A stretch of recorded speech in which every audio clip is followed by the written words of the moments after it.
Oh, my lands, have I got an amazing guest on today's Raising Private Money show. Well, welcome to Raising Private Money. I'm Jay Connor, the Private Money Authority. And my guest today, a dear friend of mine, we're in mastermind groups together. He's raised hundreds of thousands of dollars in private money for his real estate deals. Now, he's a real estate investor, he's a creative financing consultant. He's an outsourcing and marketing expert. So, in addition to all that, he's also an expert at flipping properties remotely. How in the world do you flip properties virtually and remotely? Well, we're going to dive down on that as well. Well, my guest and dear friend knows exactly what it feels like to be stuck, as in, like, you just can't get traction when it comes to your income or your lifestyle. Well, my guest and friend knows exactly what's that like. He was there just like you. And he knew there was another way. So his life completely changed, completely transformed when he discovered real estate investing and lease options, his big jam.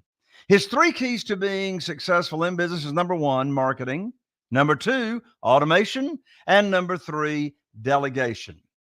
He's an avid family guy, and nothing is more important to him than God and family.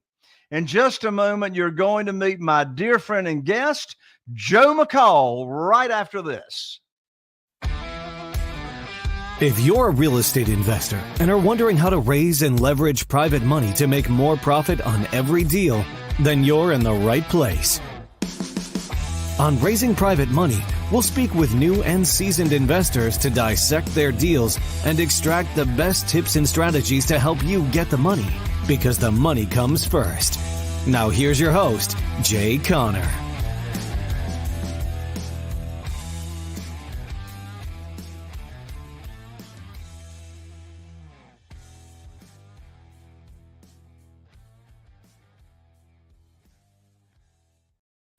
Oh, my lands, welcome to the show, Joe McCall. What's up, Jay? Good to see you, man. Good to see you. Man, you are looking fantastic. I tell you what, I mean, you've lost this weight recently. I mean, you got the tan going on. I mean, you are looking fantastic, Joe. And thank you so much for taking the time out to join me here on the show. Appreciate it, Jay. You know, having open heart surgery will help you lose a little weight. Yeah, well, I want to lose myself about 57 pounds, but I sure don't want to do it with the heart surgery thing. So, since you brought up the heart surgery, we're going to dive here into real estate. We're going to dive into private money, how you get it, where you find the private money for your real estate deals. We're going to dive into your expertise on top of that, lease options, flipping properties remotely, all that kind of good stuff. But before we get into it, you just recently went through this heart surgery. What advice would you give to other people that you've learned from this experience? Yeah, great question. Because, you know, what does it matter if you understand how to raise private money, if you know how to do real estate deals, if you're sick and unhealthy and die? You know, I was 49 years old. I had this congenital thing, which means I didn't have a heart attack. It didn't happen suddenly. But over time, since I was born, I don't know, I've had a bad aortic valve, and my valve was calcified, and I've been having palpitations and dizzy spells, and kind of blew it off. Thought maybe I'm not getting enough sleep, too much stress, too much caffeine. And so I finally told my wife about it, and she's like, we were in Texas on vacation. She said, we should at least call a doctor to make an appointment when we get back. So I said, fine, okay. I did. The assistant, like the lady answering the phones, not even the nurses or the doctors. The lady answered their phone, said, hey, you need to go to the urgent care emergency room like right now. Why are you even calling us? And so I said, all right. So we went to the urgent care. They said, your heart is really in really, really bad shape. I can't believe that you can actually stand and walk and you look healthy. This is really serious. You need to go to the emergency room right now to have surgery. And they put IVs in my arms, and I was just at the urgent care. And, but then the doctor there said, listen, if I can get you an appointment with my friend who's a cardiologist tomorrow morning, I won't send you to the urgent care right now. So we went and saw the cardiologist the next morning. He's like, yeah, you need to go into surgery as soon as possible and replace your valve because it's really, really bad. Mm. And my blood is recirculating, regurgitating in my heart. It wasn't pumping in and out. So anyway, I'm 49, kind of, a little freaked out a little bit, but I felt, all right, we'll just have to do this. We have to get it taken care of. They did let me drive home. So we drove home over the next day or two, went into surgery a few days later. And 3 days later, after the surgery, I walk out of there, go home.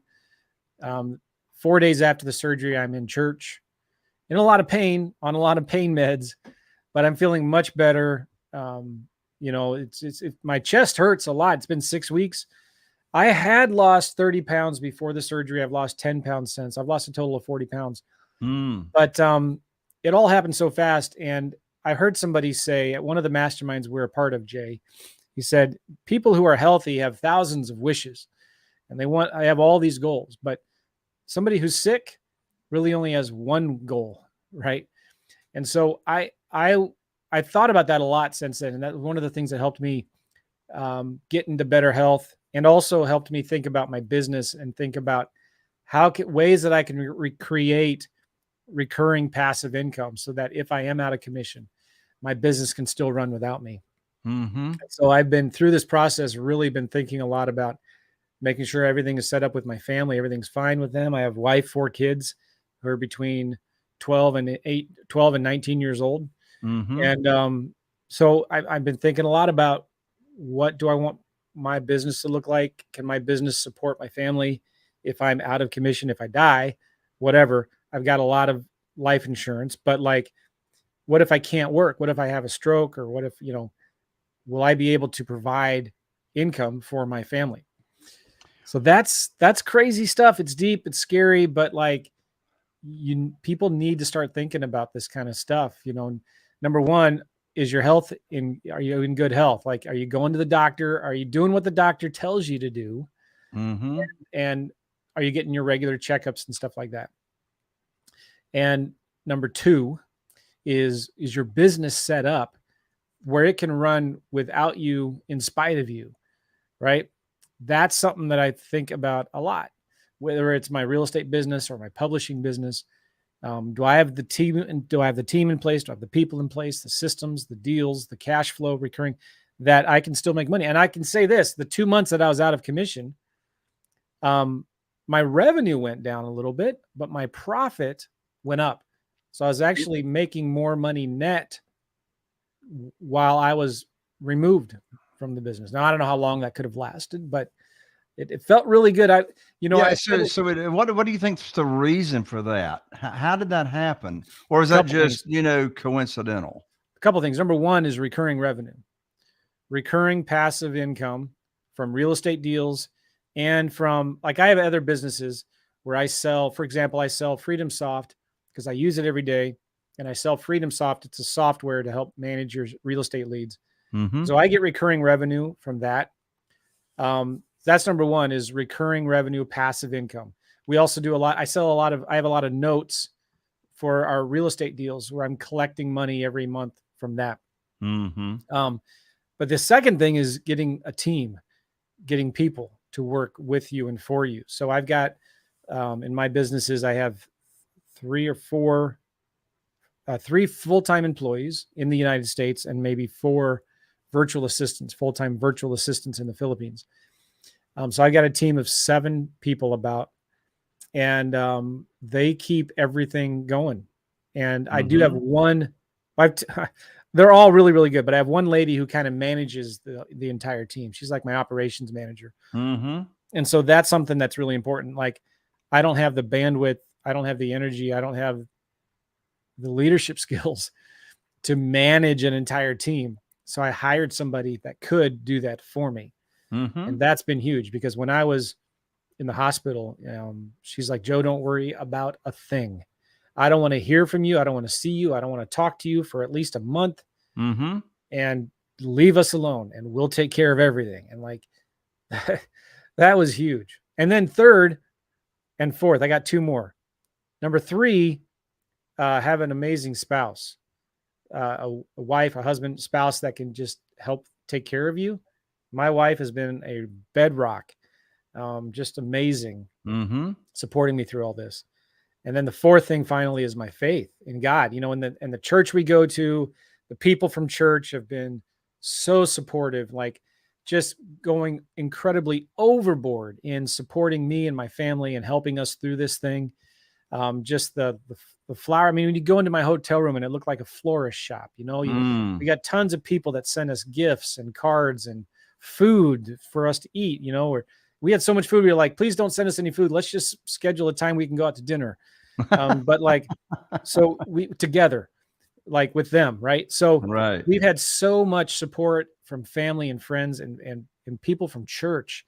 Like I'm telling you, this isn't a religious show, but I'm telling you, if you don't have any friends, or if you don't belong to a good church or a synagogue, you know, something, like you got to get connected to other people, because when you need help, when you need support, like there is, in my opinion, nothing better from a community standpoint to be plugged into a community and a network of friends, local, like in your neighborhood, that can help you and support you. And then also you can help and support other people when they need help and stuff like that.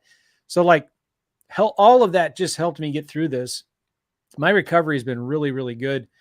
I'm still taking Advil and Tylenol for my chest pains and stuff, but it's like, I think I've had a really, really good recovery. I'm feeling better and stronger than I have in a long, long time.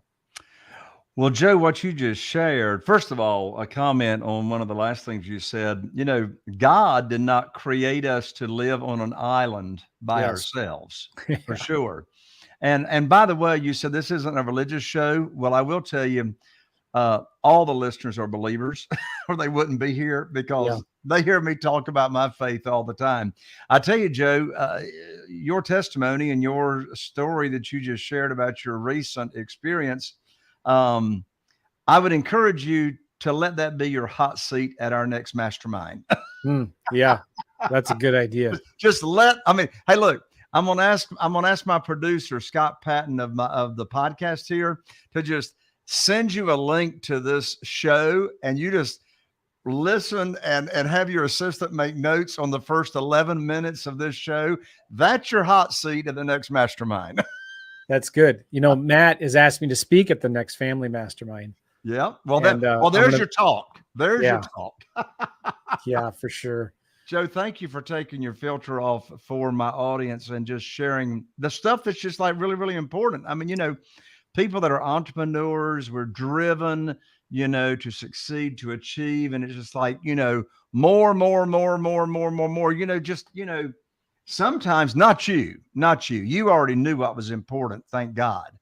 But, you know, for our listeners, you don't want to be one of those people that you're just going more. And one day, you know, something happens in your life and you're forced to ask yourself the question, why? Why am I doing more? Joe, you probably haven't heard me share this story, but a good friend of mine who happens to be an elder in our church, not too long ago, we were riding down the road. His name is Neil. In fact, Neil may be listening to this show. I don't know. But anyway, we're riding down the road and Neil says, Jay, I got a question for you. I said, okay, what's that? He says, when is enough enough? And I said, well, I think I know what you're asking, but tell me what you mean by the question. He says, well, you just work all the time. And by the way, I don't work all the time. What I do is what I do is what I do is what I do. But anyway, he says, you work all the time and, you know, you're just busy, you know, you're flying all over the country, et cetera, et cetera, et cetera. He says, how do you reconcile the scripture where the Apostle Paul says to be content in whatever state you're in? I said, oh, now I understand the question. Now I can give you the answer. Enough is never enough when it's not about you. Enough is never enough. when it's not about you. So anyway, again, Joe, thank you for so much for taking your That's filter off. Well, good. let's dive into the business stuff since we got the important stuff out of the way. Yeah. Yeah. That's really good, man. Because for me, I can't separate the two, right? Like I couldn't be where I am without God. Like, and I'm not ashamed to say that. I've made so many stupid mistakes, Jay, that and I've gotten myself into tons of trouble before. But he Welcome to got the me out of club. it. Welcome to the club. I'm 62. Yes. You know, I did a little video today. Like, thank God for that verse in Lamentations. It says, "Yet this will I no." It says, "Yet I still dare to hope. The faithful love of the Lord never ends. His mercies never fail. They are new every morning. Yes. Great is His faithfulness." Yes. Right. And so, like, even in spite of all the mistakes, if you look at a balance of how many mistakes and how many successes I've had, I've made way more mistakes than successes. But thank God He's helped me get through that and is forgiven me and all of that. So when I talk about my success in business, it's not because I'm so smart and good looking and I wear cool clothes or I look. It's not any of that, man. It's because I've made so many mistakes and I've learned from my failures, and God has picked me up over and over again and said, all right, that's all right. You learned your lesson. Now next time do it this way instead of your way. Why not listen to me and stop trying to figure it out on your own? Ask me for wisdom and I'll give it to you. Just ask me for it. That's my story. You know what I'm saying? Mm-hmm. Absolutely. And you said something a second ago about your faith. I've heard, thank you, Chris. Chris just chimed in and said, great podcast. Tony just chimed in and said, awesome. So you said something about your faith a second ago. And for all of our listeners here on the show and the podcast, I promise you, hang in there. We're getting to the private money. We're getting into lease options and all that here in a second. But this is just a fantastic, important conversation. Faith. So, I prayed to God for a long time for help in a particular part of my life, that it doesn't matter what it is. But anyway, here's the point. I prayed for help for years and nothing happened. And so time went by. And so I remember one night, Joe, I was praying to God. I said, God, I've prayed for help. I've prayed for help. I've prayed for help. And it's like, this hasn't gotten any better. Yeah. I said, what's wrong? I know your promises are perfect. You always fulfill your promises. And I said, what's going on? Why is this? How can this be?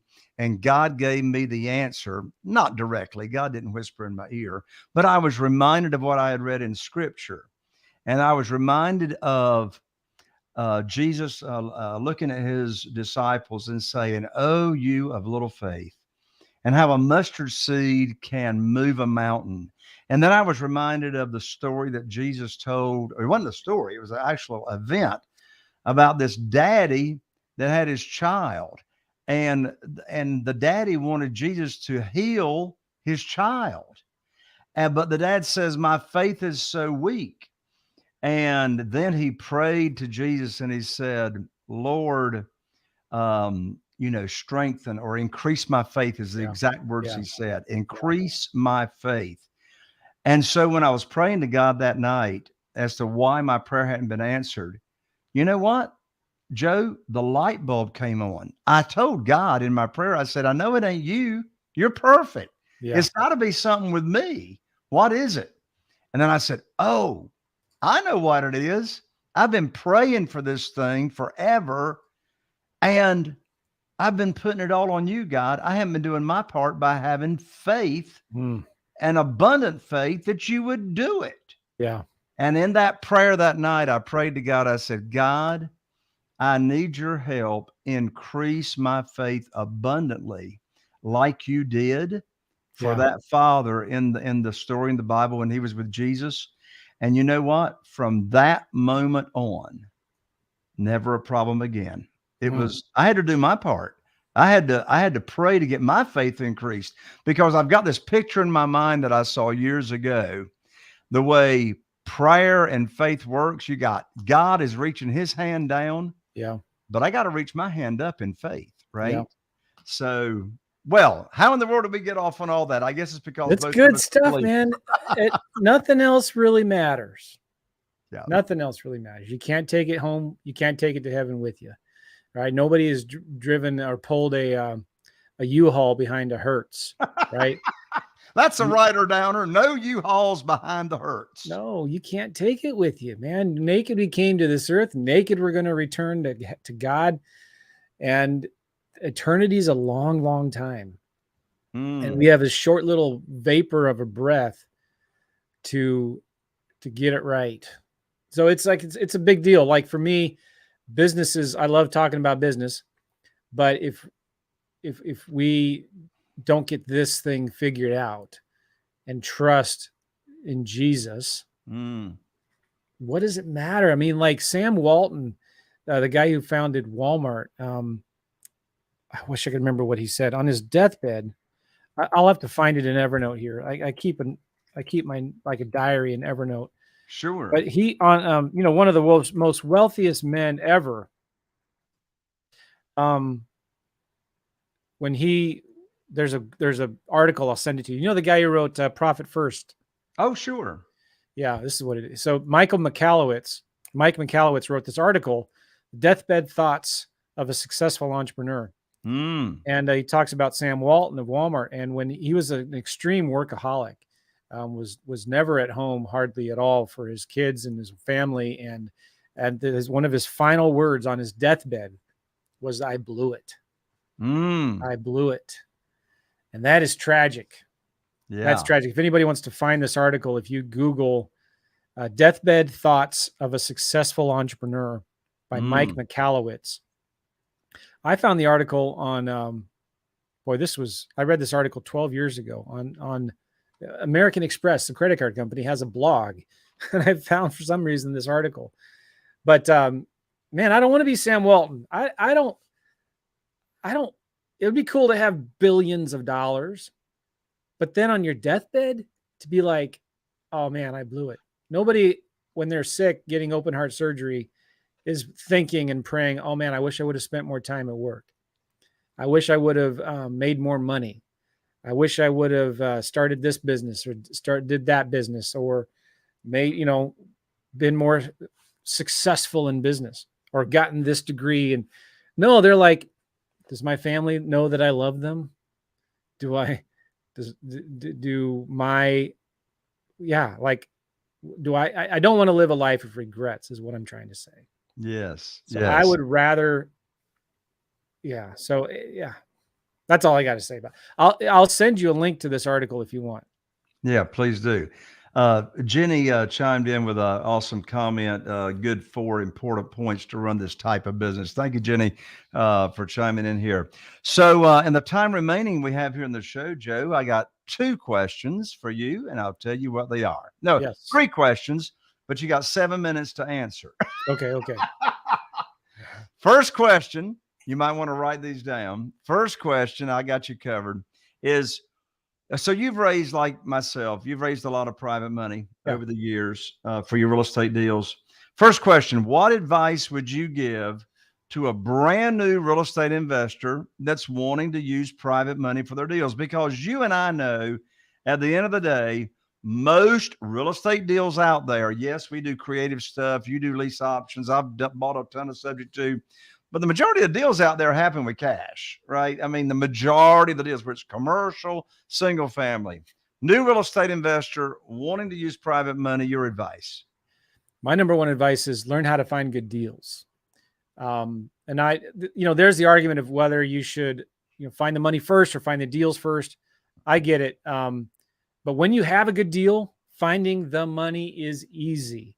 I'm telling you, it is super easy when you've got a good deal. So if you don't know how to find good deals, what good does it do having a bunch of private money at your disposal, right? So number one is learning how to find good deals. If you're doing houses or you're doing vacant land or commercial or whatever it is, you got to know what a good deal is, number one. And number two, you got to know how to go find it. because the rest is easy. There's so much money out there looking for a place to invest. And so when you learn how to find the deals, well, I'm going to get ahead of myself because I bet you have another question related to what I was just going to say. But I think No, number go one ahead. is No, go learning on. how to That's find the good only deals. question. That's the only question you're getting on private money. So go ahead. Well, I was going to say my favorite way to raise private money is it's called the flap your lips method. Have you Well, ever heard now of that? tell us exactly how the flap your lips method works. Just talk about what you're doing, right? Like talk about with your friends when you're at Starbucks. Somebody always asks you like, well, what do you do for a living? You know, well, it could be something like, well, I invest people's money into my real estate deals, and I give my private investors a safe and consistent 8% return on their money. What do you do?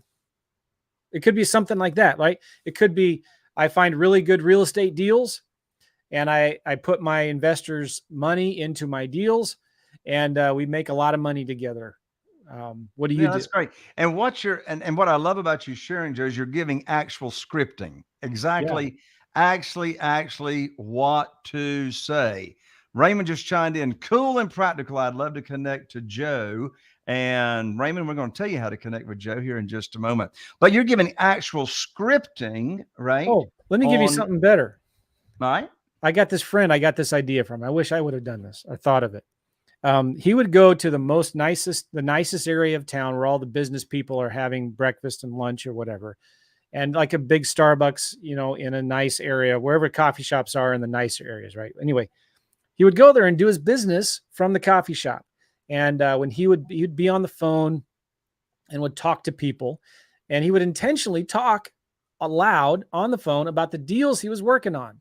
Right? Say, yeah, man, we're working on this deal. It's great. I've got some private investors that are we're pulling our money. We got our money into this deal, and yeah, we bought it for 100. We're going to sell it for 200,000.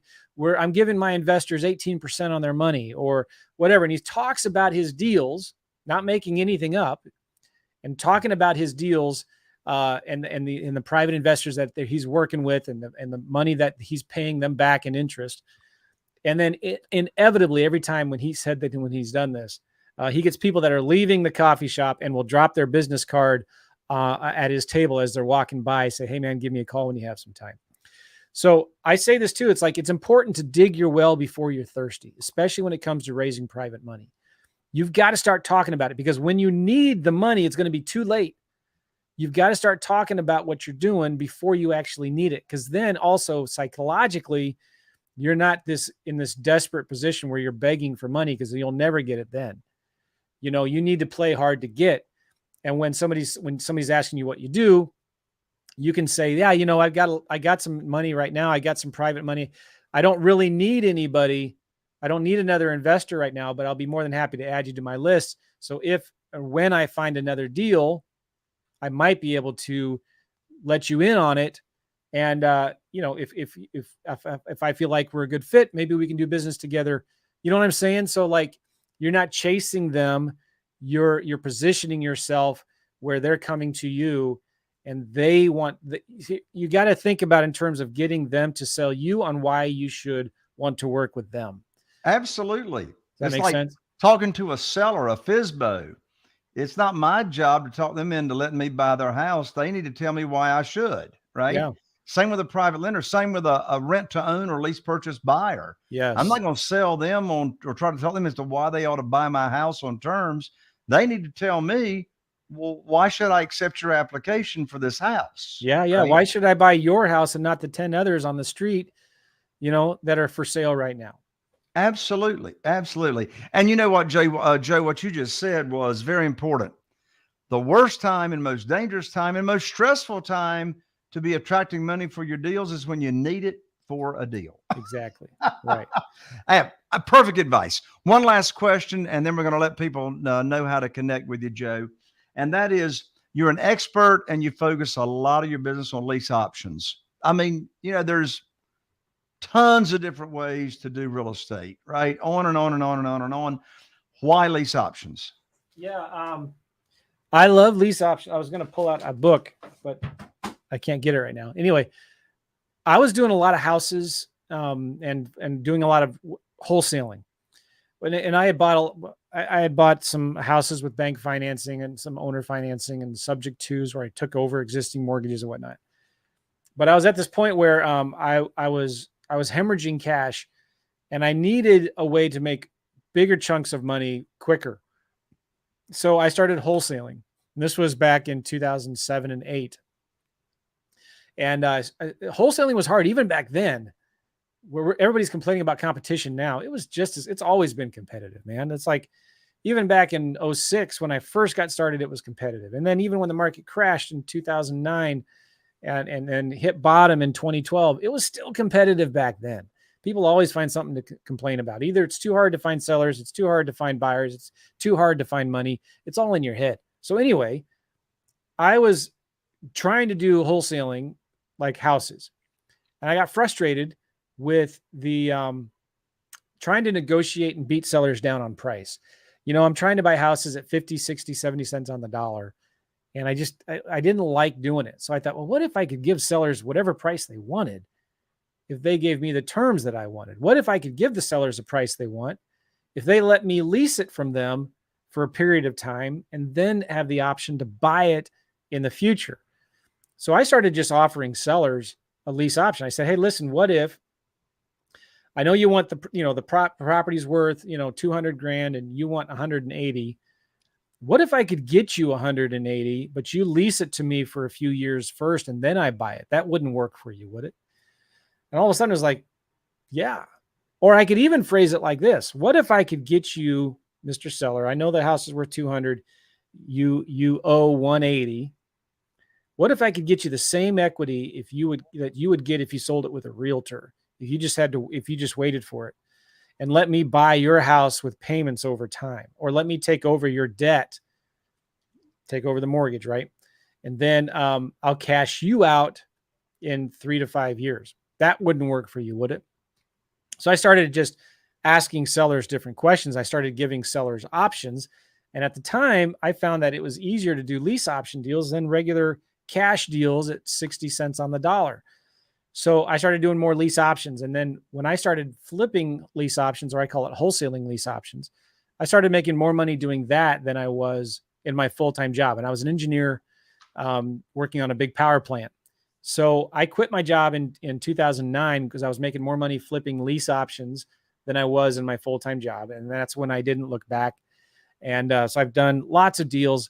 I'm doing a lot of land deals right now as well. I'm flipping vacant land, which is, I think it's a lot of fun. So as the market changes, this is really important. This is why everybody needs to be a student of the business, because as the market changes, some things maybe don't work as well as they used to work. And maybe, right now, this strategy works better than that strategy did a year or two ago. Maybe this part of the country works better than that part of the country.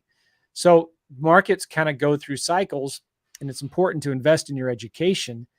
And this is why I love what you do, Jay, is because you're teaching people how to raise private money. Then that works, and that's applicable to all the different strategies that anybody is doing, whether they're buying commercial or land or houses or lease options or wholesaling or BRRRR strategy or all the different dozens and dozens of strategies. Like, everybody needs to know how to raise private money. Does that make sense? You got it. Raymond says, love that input, Joe. And Chris says, just curious, what state, Joe, do you live in? I live in St. Louis, Missouri. Go Cardinals. I love it. Joe, my lands, I knew I was excited to have you on, and now I know why. Joe, thank you so much for joining us. And let's let all of our viewers and listeners know exactly how to connect with Joe McCall. Well, listen, I just started 2 days ago a 30-day Jesus challenge. We were talking about the Lord, so I'll just end with talking about the Lord. How about that? I love it. If you go to my Facebook, YouTube, Instagram, there's so many of them. I have a hard time. I'm not on TikTok. Okay. Facebook, YouTube, Instagram, Twitter, LinkedIn. So that's 5. Go to one of those and look me up. Just search for Joe McCall. And I just started a 30-day Jesus challenge where every day for a couple minutes, I talk about what Jesus means to me. Mm-hmm. And it's really been fun. I just share scripture or tell a little bit of my testimony and just talk about, this is what Jesus means to me. And I put a verse in there and I tell people, hey, if you want me to pray for you, if you want other people to pray for you, like type something in the comments or DM me, and I'll be more than happy to pray for you. So I just started doing that. If you go look me up on the socials there, you can kind of follow me there. I do have a podcast. If anybody wants to know, I've been doing this podcast for 12 years. I don't know. I've got 11 or 1,200 episodes. It's called the Real Estate Investing Mastery Podcast. You can see it on my logo behind me here, the Real Estate Investing Mastery Podcast. So wherever you listen to podcasts, on Spotify, Apple, even Amazon Music, or all of them, you can just search for Joe McCall, Real Estate Investing Mastery, and you will see my podcasts there. Or you can go to my website, realestateinvestingmastery.com. You can also go to joemccall.com. And I got a bunch of stuff there. Awesome. Joe, thank you so much for coming on and sharing, no pun intended, sharing your heart. Thank you. You want to see my scar? There you go. No, I'm just kidding. I got a giant scar. It's like 6 inches. Shoo, mercy. I bet you do. Well, I'm so glad that you're recovering as you are. As I said, you look fantastic. You sound great. And I'm looking forward to joining you on your podcast in a few days. I think it's tomorrow or Thursday. Yeah. Yeah, something like that. It's on the calendar. Yeah. Thank you, Joe, very much. Thank you so much, Joe. There you have it, my friends. Another amazing, and I mean truly amazing, episode of Raising Private Money. I'm Jay Conner. You just heard my dear friend Joe McCall. I mean, here on this podcast, we are all about serving you. So if you would like to give back, and this podcast meant something to you, share it with a friend. In addition to that, be sure and subscribe, follow. If you happen to be watching on YouTube, be sure and subscribe and ring that bell so you don't miss out on any of the upcoming future episodes. If you're watching on iTunes, Spotify, etc., be sure and follow me. I'm Jay Conner, wishing you all the best. Here's to taking your business and your personal self to the next level. I'll see you right here on the next episode of Raising Private Money with Jay Conner. Are you feeling inspired by the knowledge you gained in this episode? Then head over to jconner.com/moneyguide. That's jconner.com/moneyguide and download your free guide that shares 7 reasons why private money will skyrocket your real estate investing business right now. Again, that's jconner.com/moneyguide to get your free guide. We'll see you next time on Raising Private Money with Jay Conner.